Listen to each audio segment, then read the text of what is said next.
Okay. तो हमारी बात ये हुई थी कि हम जो है वो पास पेपर्स कंटिन्यू करेंगे डीसी सर्किट्स के, क्योंकि इसमें प्रैक्टिस ज़्यादा रिक्वायर्ड है as compare to other chapters. इसका अभी भी थोड़ा चैप्टर का कुछ एक पार्ट रहता है, पोटेंशियल डिवाइडर्स और पोटेंशियोमीटर्स वाला, उसको हम करेंगे। नल मेथड्स वाला वो अगली क्लास में उसको देखेंगे। आज जो है हम क्या करेंगे कि कुछ फर्दर पास पेपर्स जो है वो प्रैक्टिस करेंगे। थोड़ी सी आज क्लास जो है हमारी 15 मिनट छोटी होगी, 40-45 मिनट्स की क्लास रखेंगे, लेकिन उसमें हम जितने क्वेश्चंस कर सकते हैं उसको आज हम फर्दर प्रैक्टिस करेंगे। ठीक है, चलो मैं स्टार्ट कर रहा हूँ। तो साथ साथ जो है वो जवाब देना, साथ साथ पार्टिसिपेट करना। और इस वाले क्वेश्चन पे आ जाओ, क्योंकि इससे पिछले क्वेश्चन तक हमने जो है वो लास्ट क्लास में किया था। तो 7 को देखो। वायर एक्स को कह रहे हैं कि उसका constant resistance per unit length है, वो इतना है। रेजिस्टेंस पर यूनिट लेंथ को ऐसी क्वांटिटी नहीं जो आपने याद की है, बस उन्होंने वैसे एक सिंपल से नई क्वांटिटी आपको दे दी है कि 1 मीटर का रेजिस्टेंस जो है वो 3 मीटर है। अब वायर जो है वो 1 मीटर से ज्यादा लंबी हो सकती है, उसका डायमीटर इतना है, तो कह रहे हैं रेजिस्टिविटी ऑफ द मेटल जो है वो निकाल दें। अब रेजिस्टिविटी के लिए आप जो पहले आप फॉर्मूला में पढ़ा है वो ये पढ़ा है, resistance is equal to resistivity into length upon area. तो रेजिस्टिविटी को अगर सब्जेक्ट बनाए तो क्या बन जाता है, resistance into area upon length. ठीक है। तो अगर आपको रेजिस्टिविटी निकालनी है, राइट, अगर आपको रेजिस्टिविटी निकालनी है तो आपको क्या चाहिए होगा, पहले तो रेजिस्टेंस चाहिए होगा। आप रेजिस्टेंस रखो 3 का और लेंथ रख दो 1 की, क्योंकि 3 ओम्स पर मीटर का रेजिस्टेंस था ना। तो अगर 3 ओम का रेजिस्टेंस है तो 1 मीटर की लेंथ हो जाएगी। सही है। और एरिया जो है वो आपको कैलकुलेट करना पड़ेगा पाई आर स्क्वायर से। अब इसका आर कितना होगा, 0.24 mm। तो यहाँ पे आप डालो 0.24 टाइम्स 10⁻³ क्योंकि मिलीमीटर को आप मीटर में कन्वर्ट करो, और यहाँ पे स्क्वायर लगा दो। तो पाई स्क्वायर से यहाँ एरिया आ जाएगा एक ही जगह पे। And now you should be able to find out the resistivity, जो कि कितनी आ रही है, 3 × पाई ×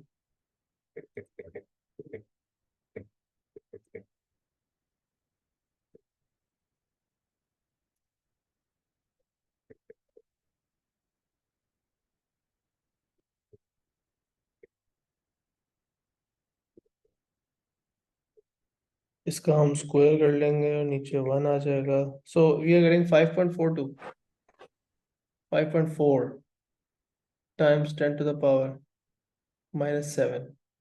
ये रेजिस्टिविटी आ रही है हमारी मेटल एक्स, मेटल की जिससे वायर एक्स बनी हुई है।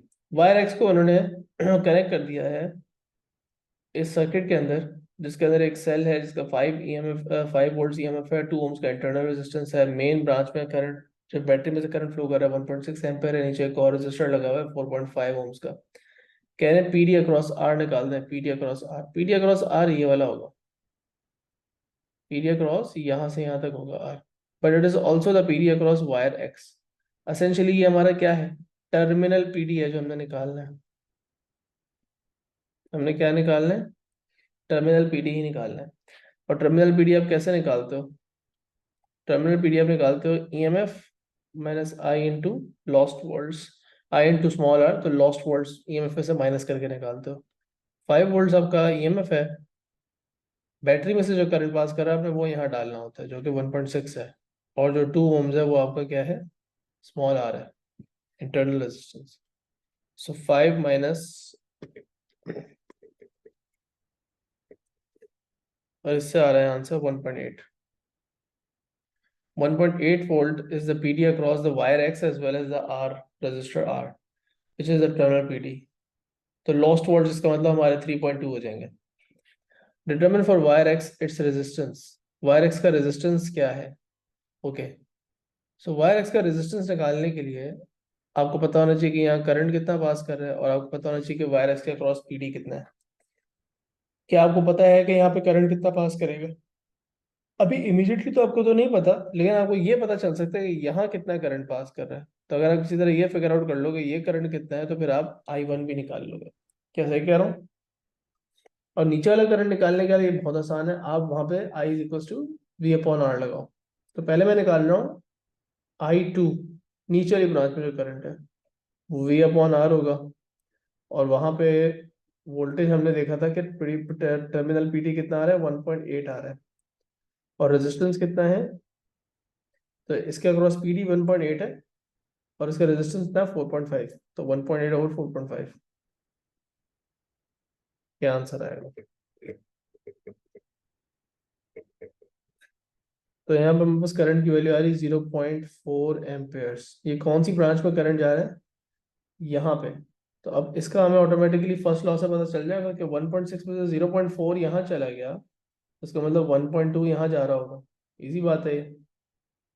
तो I1 कितना होना चाहिए, 1.6 माइनस 0.4 विच मीन्स कि 1.2 एम्पेयर होना चाहिए।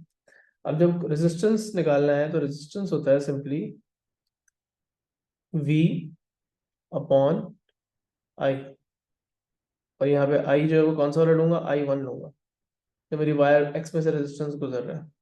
सो V तो 1.8 है, this is the PD across the wire, और I कितना है 1.2 विच इज द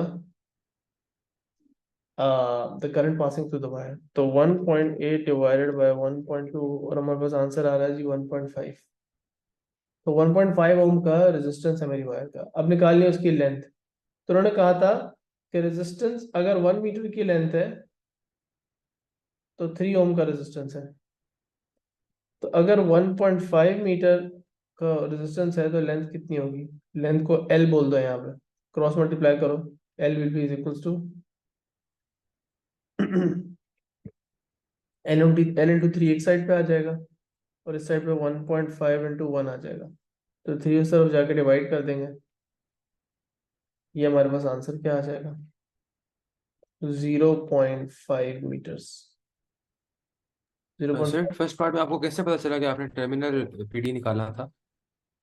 उन्होंने कहा था पीडी अक्रॉस आर, तो पीडी अक्रॉस आर ये है ना, हम्म, यही है ना, इस ब्रांच का पूरा पीडी होगा ना ये, इसके अक्रॉस जो पीडी होगा यही निकालने का बोल रहे हैं वो। But isn't also the PD across wire x, because in दोनों ब्रांच का पीडी सेम होगा। तो जब आप पीडी निकाल रहे हो of the components that are basically between the terminals of the battery, मतलब यहाँ से लेके यहाँ तक जो भी लगा हुआ है उसके बीच में आप पीडी निकाल लो तो वो टर्मिनल पीडी होता है। सिर्फ आप इंटरनल रेजिस्टेंस को नहीं इंक्लूड कर रहे हैं और बाकी जो पार्ट है उसको इंक्लूड कर रहे हो, तो इससे टर्मिनल पीडी ही कहते हैं। Got it. जी सर। तो वैसे वो टर्मिनल पीडी का वर्ड यूज करते तो भी हम सेम तरीके से सॉल्व करते, लेकिन उन्होंने सिर्फ इस ब्रांच का नाम दिया है, लेकिन इस ब्रांच का और इस ब्रांच का सेम पीडी होगा and basically it's the total terminal PD. Okay, let's do another question which is also about internal resistance. Internal resistance में काफी जोर होता है, so let's do another question. Cell का EMF E है, उसका इंटरनल रेजिस्टेंस स्मॉल r है, external resistance capital R है जो कि वेरिएबल रेजिस्टर है, उसके अक्रॉस जो वोल्टेज है V, ये हमारा टर्मिनल पीडी है और ये हमारा करंट I है। कह रहे हैं Y in terms of energy पता है कि Y V is less than V की वैल्यू E के बराबर नहीं आती। मतलब अगर ये लेट सपोज 6 वोल्ट्स का सेल है, अगर ये 6 वोल्ट्स का सेल है तो ये V जो है ये 6 से कम ही आता है, ये होता है 5 होगा, आई डोंट नो 5.5 होगा, ये कुछ भी होगा, लेकिन 6 से कम होगा। तो टर्मिनल पीडी क्यों कम है ईएमएफ से, सिंपल सी बात है, इन टर्म्स ऑफ एनर्जी सारी कुछ एनर्जी का किसको मिल रही है, इसको। Sum of the energy is dissipated as heat in the battery, in the internal resistance of the battery, simple सी बात है। सम एनर्जी, ये जो लॉस्ट वॉल्ट है बेसिकली आप उसका जिक्र कर रहे हो बट आप उसको एनर्जी लिख रहे हो। So sum energy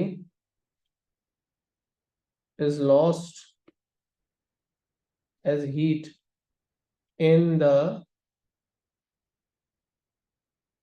internal resistor of the pattern equation. तो टर्मिनल पीडी वी जो होता है वो होता है EMF minus I into small R. ये इक्वेशन आपको रटी भी होनी चाहिए अभी तक। या लिख दो EMF is equal to V plus I into R, right. तो अब वो उसी चीज का उन्होंने ग्राफ बना दिया। ये ग्राफ भी मैंने आपको इंटरनल रेजिस्टेंस पढ़ाते हुए दिखाया था। वी टर्मिनल पीडी यहाँ पे है, करंट यहाँ पे, और इसका ग्राफ बन रहा है नेगेटिव ग्रेडियंट वाला।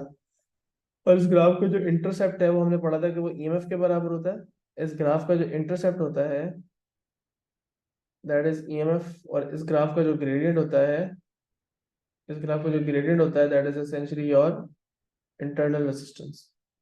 ये बातें हमने पढ़ी थी। ये जो इक्वेशन है ऊपर वाली, ये y is equal to M X plus C से लिंक हो रही है। इसको अगर आप ऐसे लिख लो, v is equal to minus I R plus E, y is equal to M X plus C. So you can see your intercept is equals to E, and your I is on the x-axis. So your internal resistance is gradient. और negative gradient आएगा तो negative जो है वो उसके साथ cancel हो जाएगा, क्योंकि माइनस साइन इक्वेशन में भी है. Explain how it may be deduce that the EMF is 3.2 from the y intercept.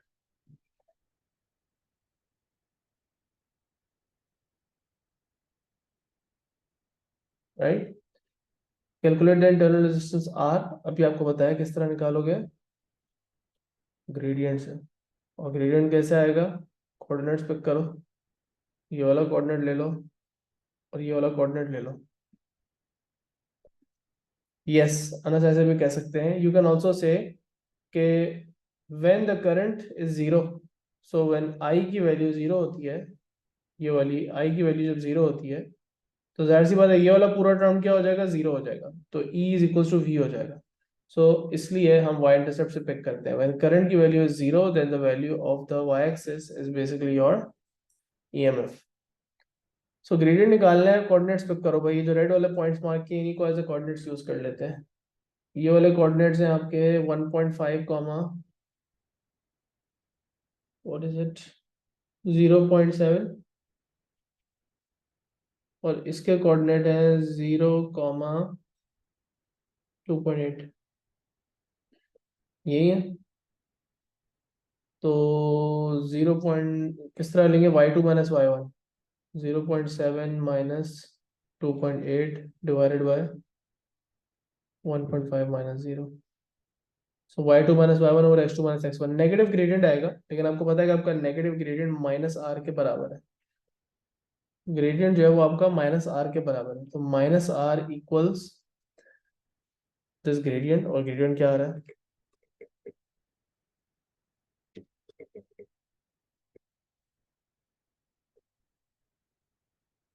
तो आंसर आ रहा है -1.4.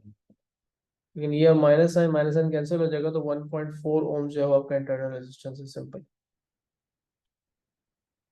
The battery stores 9.2 kilo joules of energy.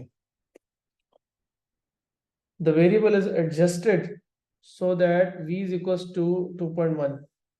तो वो कह रहे हैं कि वेरिएबल को इस तरह एडजस्ट किया गया है कि आपका टर्मिनल पीडी 2.1 आ रहा है, मतलब कि y एक्सिस की वैल्यू 2.1 आ रही है. तो कहाँ पे आपने इनको इन्होंने वेरिएबल रजिस्टर को कहाँ पे एडजस्ट किया है, इस पॉइंट पे है हमारा सर्किट. इस वक्त हमारी जो इक्वेशन है उस पर ये वाली वैल्यू इंसर्ट हो सकती है. ठीक है. कह रहे हैं calculate the resistance R.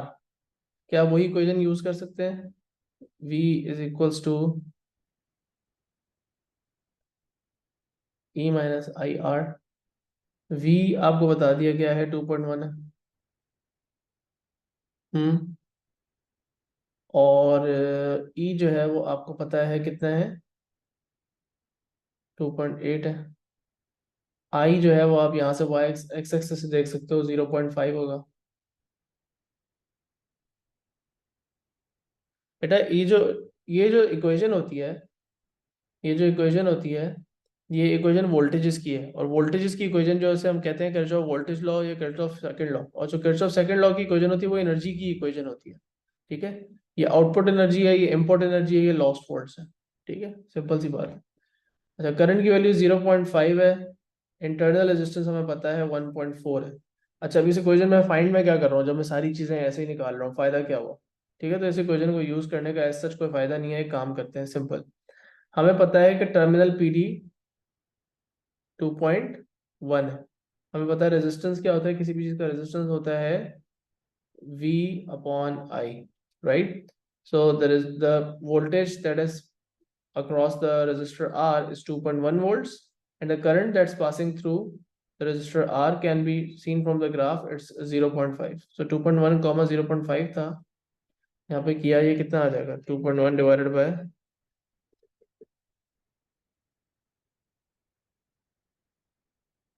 4.2 ohms. 4.2 ohms मेरा रजिस्टर आ गया। सर बट ये टर्मिनल पीडी के लिए नहीं यूज होती। हाँ तो टर्मिनल पीडी ही हमें, ये उन्होंने टर्मिनल पीडी ही दिया हुआ है ना बेटा, ये टर्मिनल पीडी ही दिया हुआ है। अब यार आप, I am not sure if you are asking about the first equation और the second equation. Second equation मैंने हटा दी, डाल के हटा दी। किस लिए हटा दी? क्योंकि उसमें तो सब कुछ ही नोन था, तो उसमें कोई फायदा नहीं था।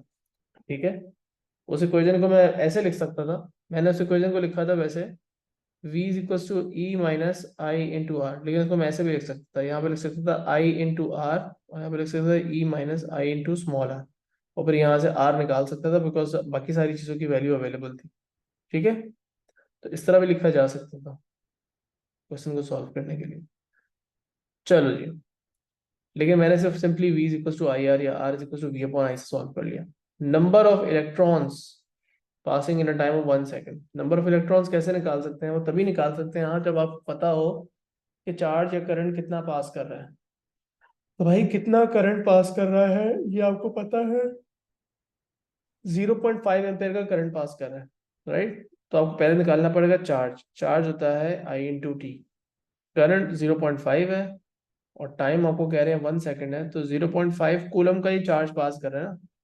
अब नंबर ऑफ इलेक्ट्रॉन्स निकालने के लिए आप चार्ज से नंबर ऑफ इलेक्ट्रॉन्स कैसे निकालेंगे? एक इलेक्ट्रॉन पे आपको पता है कि चार्ज की वैल्यू क्या होती है, तो 0.5 कूलम के चार्ज के लिए भी आपको नंबर ऑफ इलेक्ट्रॉन्स मिल जाएंगे। सो नंबर ऑफ इलेक्ट्रॉन्स कैसे आएंगे? सिंपल, टोटल चार्ज की value divided by charge on a single electron which is 1.6 times 10 to the power minus 90। तो जब डिवाइड किया तो मेरे पास आंसर आ जाएगा। ये सिंपल क्रॉस मल्टीप्लिकेशन ही है, सिंपल यूनिटरी मेथड लग रहा है कि भाई अगर एक इलेक्ट्रॉन पे इतना चार्ज होता है तो 0.5 कूलम के चार्ज के लिए कितने इलेक्ट्रॉन्स चाहिए होंगे? तो आंसर आता है 3.2 times 10 to the power 18 electrons चाहिए होंगे आपको। Determine the time taken for the energy in the battery to become equal to 1.6 kilo joules. Assume करेंगे ईएमएफ आपका कांस्टेंट रहता है, ईएमएफ और करंट दोनों चीजें कांस्टेंट रहती हैं। तो आप अज्यूम करें कि भाई कितनी देर लगेगी बैटरी की एनर्जी, बैटरी में 9.2 किलो जूल्स की एनर्जी थी, वो कह रहे हैं इसको कम होकर 1.6 रह जाए बैटरी में एनर्जी। तो ये कैसे पॉसिबल है? पहले आप ये देखो कि 9.2 जो एनर्जी थी, 9.2 और 1.6 को माइनस करो तो कितनी एनर्जी फ्लो कर रही है, कितनी एनर्जी जो है वो बैटरी दे रही है, लूज कर रही है। तो 9.2 माइनस 1.6 किया तो पता चला कि बैटरी ने टोटल 7.6 किलो जूल्स की एनर्जी, किलो जूल्स है ना, तो इसको ऐसे लिख लेते हैं, 7600 जूल्स की एनर्जी देनी है। 7600 जूल्स की एनर्जी देने में बैटरी को कितना टाइम लगेगा? इसके लिए हम क्या करेंगे, हम अगर पावर निकाल लें, पावर निकाल लें तो पावर से जो है वो हम फिर एनर्जी को रिलेट कर सकते हैं। तो पावर क्या है बैटरी की? पावर होती है वी आई, या यहाँ पे वी भी नहीं, आप ई लिख दो, बैटरी का ईएमएफ लिख दो। वैसे तो वोल्टेज इनटू करंट होता है, लेकिन बैटरी का वोल्टेज जो होता है वो ईएमएफ होता है। तो अब बैटरी का ईएमएफ कितना है ये आप जानते हैं, कितना है बैटरी का ईएमएफ? 2.8। तो यहाँ पे आएगा 2.8। और जो करंट होता है वो कितना है? वो हमें पता है 0.5 एम्पेयर का सर्किट पर उन्होंने सेट किया हुआ है। तो बैटरी की जो पावर है, मतलब कि जो 1 सेकंड में वो एनर्जी यूज करती है, वो है 2.8 इंटू 0.5, मतलब कि 1.4 पर सेकंड। वो 1.5 joules per second energy use करती है। अब अगर आपको टाइम निकालना है तो आपको पता है कि पावर की डेफिनेशन होती है एनर्जी ट्रांसफर अपॉन टाइम। तो टाइम इज इक्वल टू हो जाएगा energy transferred upon power, simple. तो जो एनर्जी ट्रांसफर हुई है वो हुई है 7600 जूल्स, और जो पर सेकंड एनर्जी यूज हो रही है वो 1.4 जूल्स की हो रही है, मतलब 1.4 वॉट्स की पावर है। तो टाइम कितना आएगा? टाइम आ जाएगा 5428 सेकेंड्स, 5429। इसको हम टू सिग्निफिकेंट फिगर में लिख दें तो 5400 सेकेंड्स लगेंगे बैटरी को सारी एनर्जी यूज करने में। Is that clear? सो ये लंबा क्वेश्चन था, और इसमें इंटरनल रेजिस्टेंस वाला जो पूरा कॉन्सेप्ट है उसको उन्होंने पूरा छान के जो है वो आपको दिया है। एक एक चीज उन्होंने पूछी, एनर्जी, चार्ज, करंट, हर चीज को उन्होंने घुसाया है। ठीक है, so here's another question that involves in internal resistance। चलो इसको करके देखते हैं, ये अच्छा क्वेश्चन है। State Kirchhoff second law. So state Kirchhoff second law क्या है? Sum of EMFs in a closed loop, right, must equal sum of PDs around the same loop.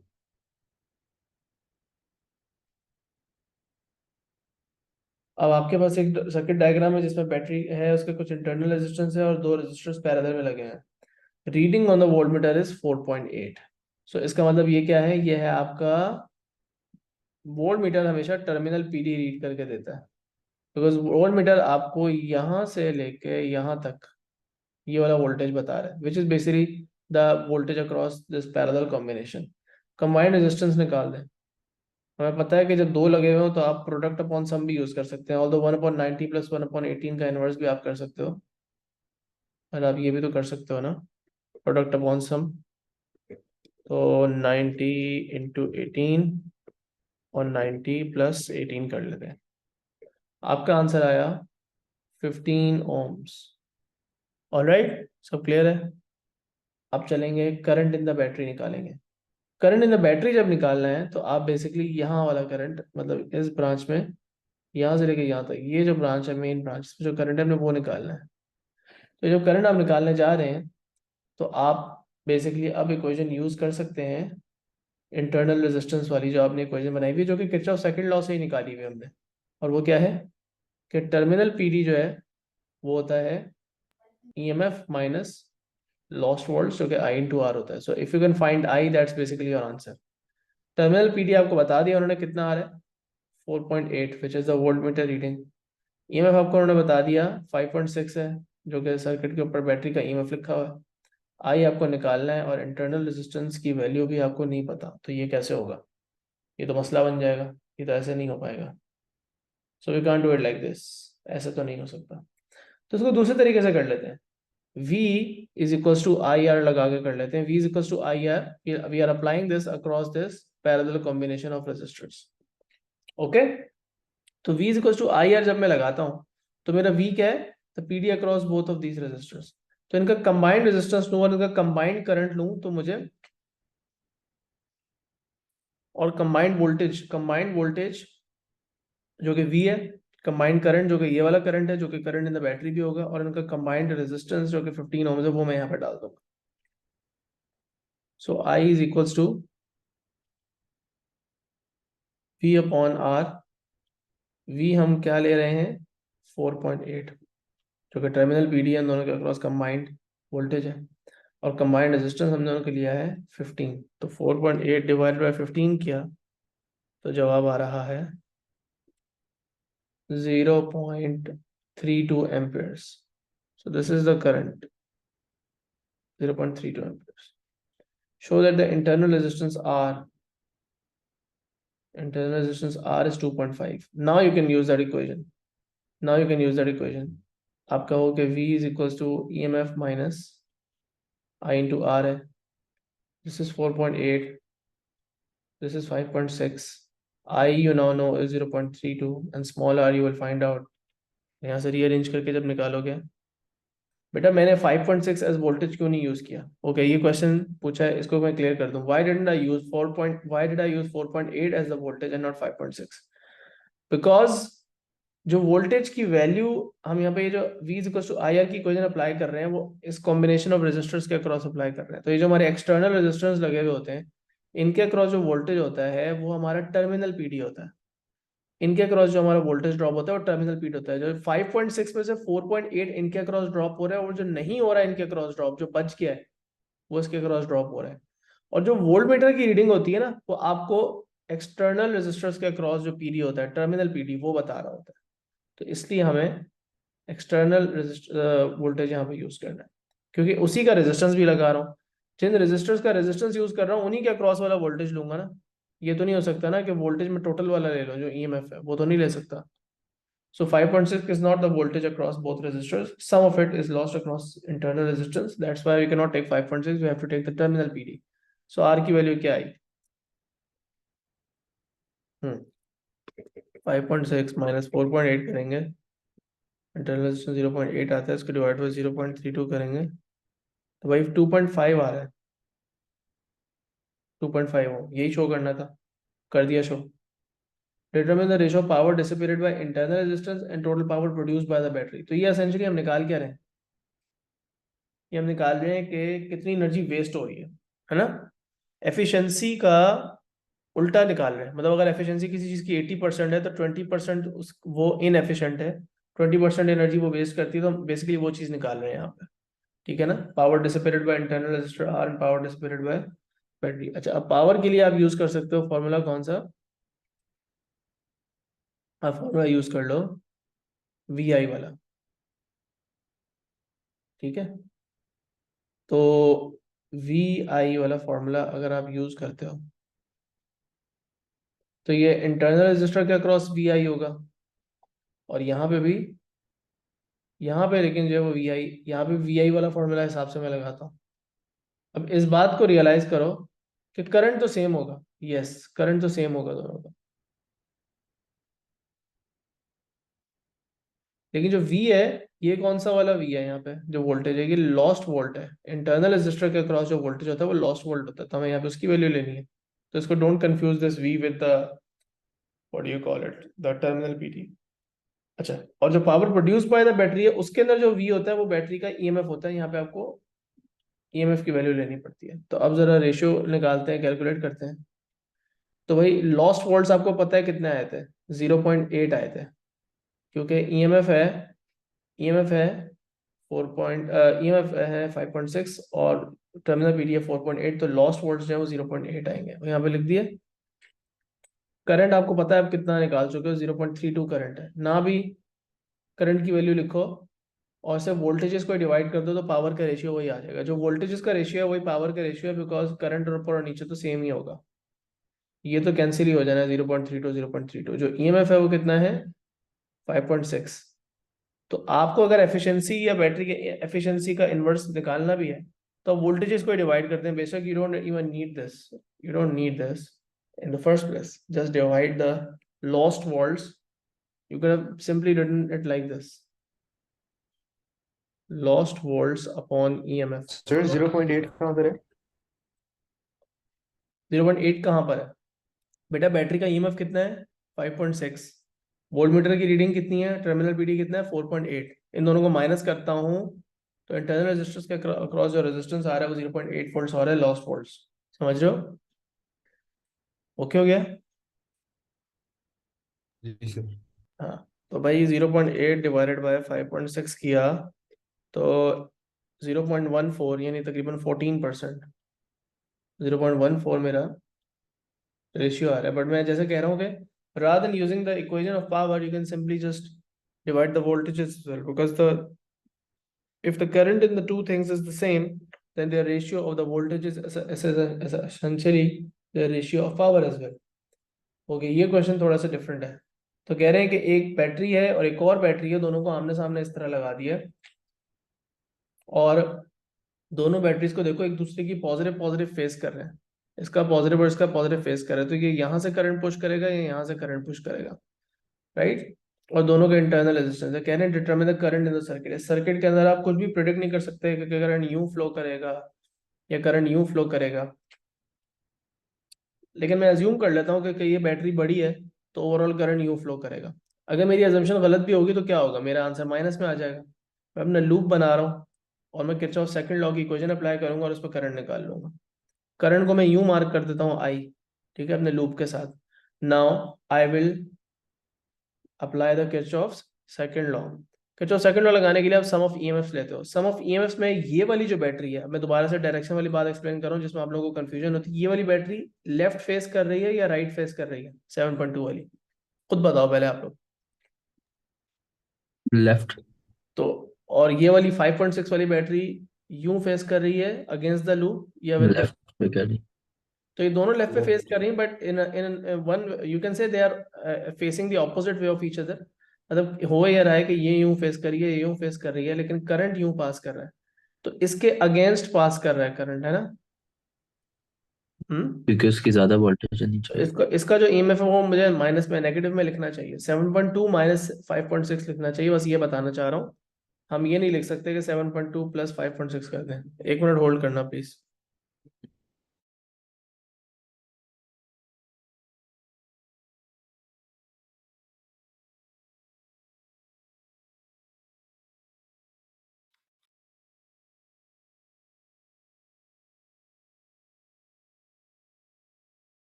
Okay let's go.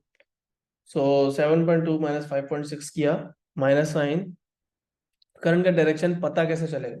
बेटा करंट का direction मैंने assume किया है कि इस तरह जा रहा है। सही है, करंट का डायरेक्शन मैंने अज्यूम किया है कि ऐसा जा रहा है।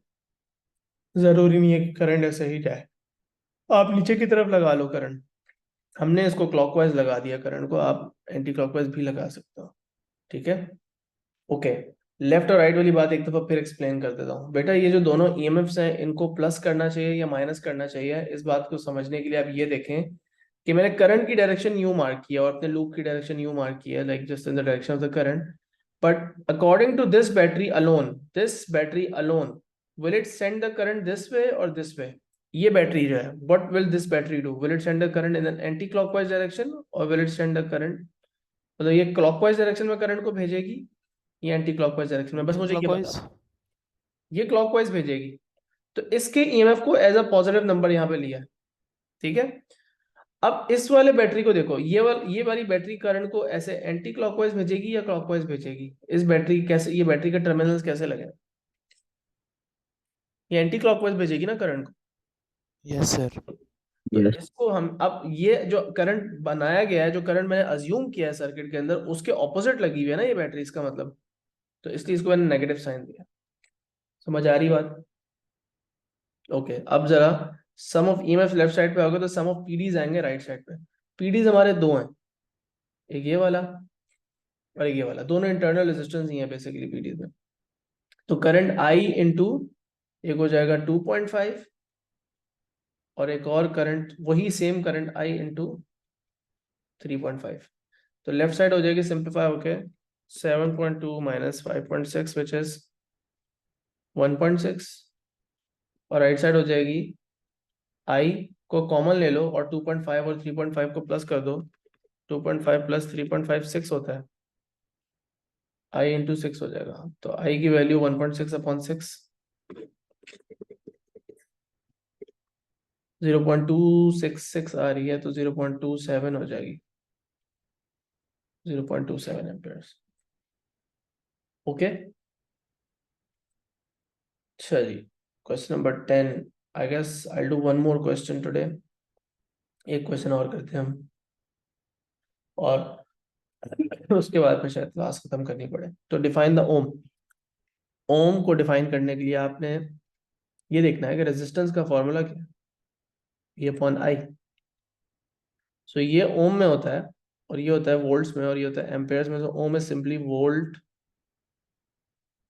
पर एम्पेयर। इसी तरह यूनिट डिफाइन करना सिखाया आपको। अब आपके पास एक सर्किट लगा हुआ है जिसके अंदर बैटरी का ईएमएफ ई अननोन है, उसका इंटरनल रेजिस्टेंस पता है, करंट टोटल जो है वो आई है, उसकी वैल्यू नहीं पता। ऊपर वाली ब्रांच में 1.8 करंट है, नीचे वाली ब्रांच में 0.6 करंट है। रेजिस्टेंस की कुछ वैल्यूज दी हुई है, रेजिस्टर आर की वैल्यू नहीं दी हुई। तो तीन चीजें यहाँ अननोन है, ये वाला करंट अननोन है, ये ईएमएफ अननोन है, और आर जी अननोन है।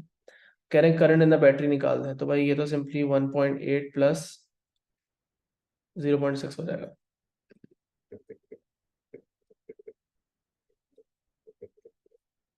2.4, इसको यहाँ लिख लेते हैं। सर्किट के ऊपर वैल्यू लिखने से आसानी होती है कि आप सर्किट को इजीली विजुअलाइज कर सकते हैं, समझ सकते हैं चीज़ों को। रेजिस्टेंस आर जी निकालना है, ये निकालना है अब आपने। अब इसको निकालने के लिए आप क्या समझेंगे कि इसको निकालने के लिए आप क्या करेंगे? कितने मार्क का क्वेश्चन? 2 मार्क का। रेजिस्टेंस आर जेड निकालना है। वाई का पीडी तो मैं निकाल सकता हूँ, जेड का पीडी मुझे नहीं पता। टर्मिनल पीडी मुझे लिख के दिया हुआ इन्होंने, टर्मिनल पीडी इन्होंने मुझे नहीं लिख के दिया हुआ। कोई बात नहीं, इसको हम मल्टीपल स्टेप्स में कर लेते हैं। ठीक है, मल्टीपल स्टेप्स में कर लेते हैं। तो सबसे पहले हम ये सोचते हैं कि हमारे पास इस वाली ब्रांच में पीडी क्या है। ठीक है, पीडी अक्रॉस एक्स कितना है? तो मैं ये लिखता हूँ, पीडी अक्रॉस एक्स कितना है? v is equal to I R से निकालूंगा ना। ठीक है, अब वो आई जो है वो कौन सा वाला है यहाँ पे? करंट 0.6 वाला, और उसका resistance 8 ohms.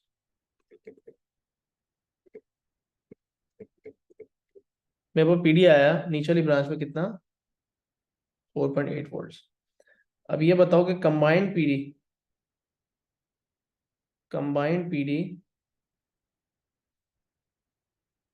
Across y and z क्या होगा? क्या वो भी 4.8 वोल्ट्स होगा? इस ब्रांच का पीडी अगर 4.8 है तो इस पूरी ब्रांच का पीडी भी कितना होना चाहिए? 4.8, पैरेलल है। But then if I can find out the PD only across this, right, और फिर उसका इसमें से माइनस कर दो तो मुझे सिर्फ इसका पीडी पता चल जाएगा। तो अब ये मुझे मल्टीपल स्टेप्स में करना पड़ रहा है, लेकिन कोई मसला की बात नहीं है। अच्छा है, आगे का क्वेश्चन आसान हो जाएगा। Now I will say PD across y only. दोबारा v equal to I R ही लगाऊंगा, लेकिन इन टर्म्स ऑफ y की वैल्यूज नहीं होंगी। तो y में करंट पास कर रहे हैं 1.8 एम्पेयर्स और y का रेजिस्टेंस है 2। तो y का पीडी आ रहा है 3.2 वोल्ट्स। 1 पॉइंट नहीं, कितना होता है? 3.6 होता है। 1.8 इंटू 2, 3.6 वोल्ट्स। 3.6 वोल्ट्स। अब मुझे पता लग गया कि पीडी अक्रॉस z कितना है। हो जाएगा 4.8 माइनस, क्योंकि सीरीज में दोनों शेयर करते हैं, तो 4.8 माइनस 3.6 किया तो कितना आ जाएगा? 1.2 volts. Now this question needs the last step. ठीक है, इसको करने का एक और आसान रेशियो मेथड भी था, बट चलो कोई बात नहीं। अब जो लास्ट स्टेप इस क्वेश्चन में रिक्वायर्ड है वो क्या है? यहाँ पे छोटा सा डब्बा बना के कर लेते हैं। इस क्वेश्चन का लास्ट स्टेप जो रिक्वायर्ड है वो ये है कि रेजिस्टेंस होता है simply V upon I. We know that the current passing through resistor Z is 1.8 ampere, as you can see from the branch, and the PD across Z is 1.2. So 1.2 divided by 1.8 finally gives us the answer, which is 0.67 ohms. ये इसका resistance है। ठीक है, एक तरीका और भी था इसको करने का, वो अप्रोच भी बता देता हूँ। वो अप्रोच ये थी कि अगर आपको पता है कि इस ब्रांच में 8 ओम्स का रेजिस्टेंस है और इतना करंट जा रहा है, तो इस ब्रांच में 1.8 ओम का करंट जा रहा है, तो इसका कंबाइंड रेजिस्टेंस क्या होगा? तो आप क्रॉस मल्टीप्लिकेशन करके चेक करोगे, इनवर्स रिलेशनशिप लगा के। मतलब वो इनवर्स रिलेशनशिप ये है, जिस ब्रांच में ज्यादा रेजिस्टेंस होता है उस ब्रांच में रेजिस्टेंस, जिस ब्रांच में रेजिस्टेंस ज्यादा होता है उस ब्रांच में कम करंट जाता है, and vice versa. Parallel combination में ऐसे ही होता है। तो हम ऐसे करते हैं, R1 upon R2 is equals to I2 upon I1। उल्टा करके लिख सकते हैं इस बात को। एक उल्टा रिलेशनशिप मैंने बनाया, inverse relationship between resistance and current. PD तो दोनों ब्रांचेस में सेम है। R1 ऊपर वाली ब्रांच का रेजिस्टेंस है, R2 नीचे वाली ब्रांच का रेजिस्टेंस है। I1 ऊपर वाली ब्रांच का करंट है, I2 नीचे वाली ब्रांच का करंट है। R1 अननोन है, R2 आपको पता है कि 8 ओम्स है, I2 आपको पता है कि 0.6 है, और I1 आपको पता है कि 1.8 है। इससे आपके पास R1 की वैल्यू आती है, which is the combined resistance of the upper branch. So 0.6 divided by 1.8 multiplied by 8, combined resistance आया ऊपर वाली ब्रांच का 2.67। अब 2.67 का कंबाइंड रेजिस्टेंस है, जिसमें से 2 इसका है, तो इसका कितना हुआ? 0.67। तो आर जेड क्या हो गया? 2.67 माइनस 2 इज इक्वल टू 0.67। ये बहुत छोटा मेथड है, ये ज्यादा जल्दी हो गया। मैंने आपको दोनों करके दिखा दिए। Okay, moving on. EMF of the battery निकाल दें। ईएमएफ निकालने के लिए आप मेरे ख्याल से इंटरनल रेजिस्टेंस की इक्वेशन यूज कर सकते हैं। Yes, you can use the internal resistance equation. So internal resistance की इक्वेशन कुछ इस तरह बनती है, E terminal P D is equal to E M F minus lost volts. ठीक है, आप जानते हैं इस बात को कि टर्मिनल पीडी क्या है। Terminal PD is the PD across this branch और this branch, just take one of them because they both the same. और वो टर्मिनल पीडी आया था, आपको याद होगा मैंने ये पीडी अक्रॉस एक्स निकाला था 4.8 आया था, या मैंने ये कहा था कि इस पूरी ब्रांच के अक्रॉस पीडी 4.8 है, इसके अक्रॉस भी 4.8 है, तो 4.8 is my terminal PD. EMF I want to find out, I don't know. Current मेरा मेन ब्रांच में जो करंट जा रहा है वो 2.4 है, जो इंटरनल रेजिस्टेंस के अंदर से करंट गुजरेगा 2.4 ये है, और इंटरनल रेजिस्टेंस है सर्किट बैटरी का 1.5। तो 4.8 में ये वैल्यू उधर जाके प्लस हो जाएगी, 4.8 plus 2.4 into 1.5, what do I get? I get 8.4।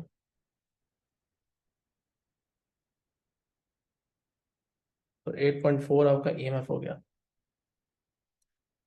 अच्छा यार, यहाँ पे रोकते हैं, ठीक है? हो सकता है अगली क्लास में और प्रैक्टिस करें, क्योंकि हमारे पास अब देखो सिलेबस कंप्लीट करने के लिए टाइम है, ईयरली प्रैक्टिस हम साइड बाय साइड कर रहे हैं, तो आई रियली वांट के चैप्टर बहुत अच्छा हो। अगली क्लास में मैं प्रॉब्ली अब पोटेंशियल डिवाइडर्स पढ़ा दूंगा, ठीक है? पोटेंशियल डिवाइडर्स, पोटेंशियोमीटर्स जो है उसको स्टार्ट करेंगे, हो सकता है एक क्लास में पूरे ना हो, उसमें नल मेथड्स हैं और वो सारी चीजें हैं, वो चीज हम देखेंगे, ठीक है? और फिर उसके बाद ये चैप्टर देन मोर और less it's done, that's the only thing left in this chapter, ठीक है? अगर मैं आपको, हाँ, तो हमने पास क्वेश्चंस भी अब काफी कर लिए, अच्छी प्रैक्टिस हो गई इस चैप्टर की। आज थोड़ी सी क्लास मुझे जल्दी खत्म करनी पड़ रही है, बट इंशाल्लाह हमारा टाइम सिलेबस जो है वो खत्म हो ही गया ऑलमोस्ट। चलो कल मिलते हैं इंशाल्लाह। अल्लाह अल्लाह हाफिज़। हाफिज़ सर।